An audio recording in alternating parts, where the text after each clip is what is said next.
శ్రీ గురుభ్యో నమ. సేతుబంధన నిర్మాణం అనేటువంటిది, అదేవిధంగానే రామేశ్వరం దగ్గర శ్రీరాముడు శివలింగ ప్రతిష్ఠ చేసినటువంటి విషయం మీద ఈ మధ్య కాలంలో కొంత చర్చ జరుగుతోంది. దానికి కారణం శ్రీ చినజీఆర్ స్వామి వారు శ్రీరాముడు శివలింగ ప్రతిష్ఠనే చేయలేదు, అసలు రామేశ్వరం దగ్గర ఉన్నటువంటిది శ్రీరాముని చేత నిర్మించబడినటువంటి శివలింగమే కాదు అని చెప్తూ, శ్రీరాముడు అసలు యుద్ధానికి వెళ్ళేటువంటి సమయంలో రావణాసురునితో నేను విజయం సాధిస్తానో లేదో, ఆయన విజయం సాధిస్తాడో నేను సాధిస్తానో తెలియదు అని అనుకున్నాడంట. అసలు శ్రీరాముడు జన్మించిందే రాక్షస సంహారం కోసం. ఆ విషయాలన్నీ కూడా తెలిసినప్పటికీ కూడా ప్రజలను తప్పుదోవ పట్టించేటువంటి విధంగా మాట్లాడడం అనేటువంటిది జ్ఞానులకు సరైనటువంటి విషయం కాదది.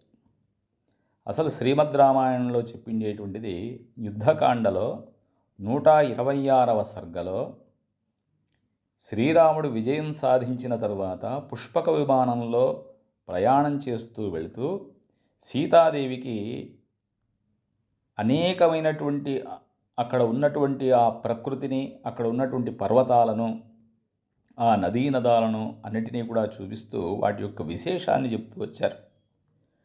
అదే సందర్భంలో సేతుబంధనాన్ని గురించి కూడా ఇక్కడ చెప్పారు. యుద్ధకాండలో 126వ సర్గలో 16వ శ్లోకాన్ని చూస్తే మనకు తెలుస్తుంది. సీతాదేవితో చెప్తున్నారు శ్రీరాముల వారు, ఏతత్తు దృశ్యతే తీర్థం సాగరస్య మహాత్మనః సేతుబంధ ఇతి ఖ్యాతం త్రైలోక్యేనాభిపూజితం ఏతత్ పవిత్రం పరమం మహాపాతక నాశనం అత్ర పూర్వం మహాదేవః ప్రసాదం అకరోత్ ప్రభుః. ఇక్కడ అంటున్నారు సీతాదేవితో ఇలా చెప్తూ, ఈ ప్రదేశము చాలా మహిమాన్వితమైనటువంటి సాగరము యొక్క ఉత్తర తీరము, దీనిని సేతుబంధము అని పిలుస్తారు. సేతు నిర్మాణము ఇక్కడి నుండే ప్రారంభమైంది. ఇది ఒక మహాపుణ్యక్షేత్రము. దీనిని దర్శించినటువంటి వారి యొక్క సమస్త పాపాలు కూడా నశిస్తాయి. పూర్వము ఈ పవిత్ర ప్రదేశమునందే పరమశివుడు నన్ను అనుగ్రహించాడు. అంతేకాకుండా రాక్షసరాజైనటువంటి ఈ విభీషణుడు నన్ను శరణుజొచ్చినటువంటిది కూడా ఇక్కడనే అని తెలియజేశారు.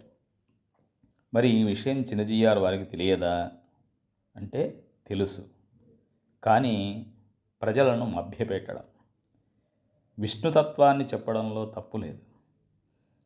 కానీ శివకేశవులకు భేదమనేటువంటి దాన్ని ఎవరైతే చూస్తారో, ప్రజల్లోకి ఎవరైతే అటువంటి భావాన్ని తీసుకువెళ్తారో అలాంటి వారు మహాపాపాన్ని చేసినటువంటి వారు అవుతారు.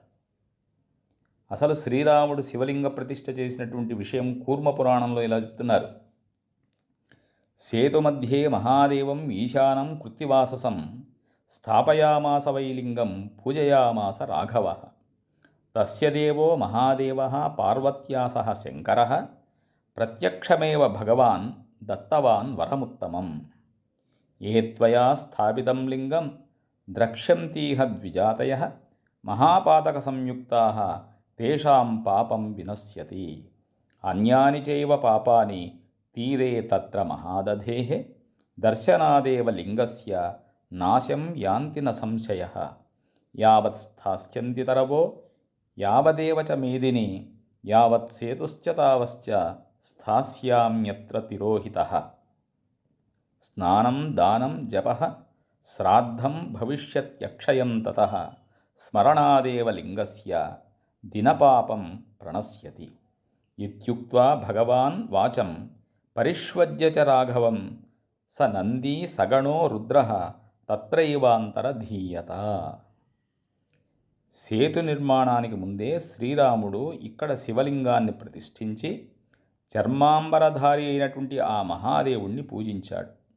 తరువాత ఆ పరమేశ్వరుడు పార్వతీదేవితో సహా ప్రత్యక్షమై శ్రీరామునికి శ్రేష్టమైనటువంటి ఒక వరాన్ని ఇచ్చాడు. ఓ శ్రీరామ, మహాపాపకృత్యాలను చేసినటువంటి బ్రాహ్మణులు సైతము నీవు ప్రతిష్ఠించినటువంటి ఈ లింగమును దర్శించినట్లయితే వారి పాపాలన్నీ కూడా నశించిపోతాయి. ఈ మహాసముద్ర తీరమున స్నానమునర్చి శివలింగమును దర్శించినంత మాత్రముననే వారి ఇతర దోషములు కూడా తొలగిపోతాయి. ఇందులో సందేహము లేదు. ఈ భూమండలము, ఈ వృక్షములు, ఈ సేతువు స్థిరంగా ఉన్నంత వరకును నేను అదృశ్య రూపముగా ఇక్కడనే ఉంటాను. ఈ ప్రదేశమునందు స్నానము, జపము, దానము, శ్రాద్ధము మొదలైనటువంటి విధులను ఆచరించినటువంటి వారు అక్షయ పుణ్యఫలములను పొందుతారు. శివలింగ స్మరణ చేసినంతనే తక్షణమే పాపములు రూపుమాయును అని పలికి పరమేశ్వరుడు శ్రీరాముణ్ణి ఆలింగనము చేసుకొని పార్వతీదేవితో, నందీశ్వరునితో, ప్రమథగణములతో సహా అదృశ్యమయ్యాడు. ఇంత స్పష్టంగా కూర్మపురాణంలో చెప్పబడింది.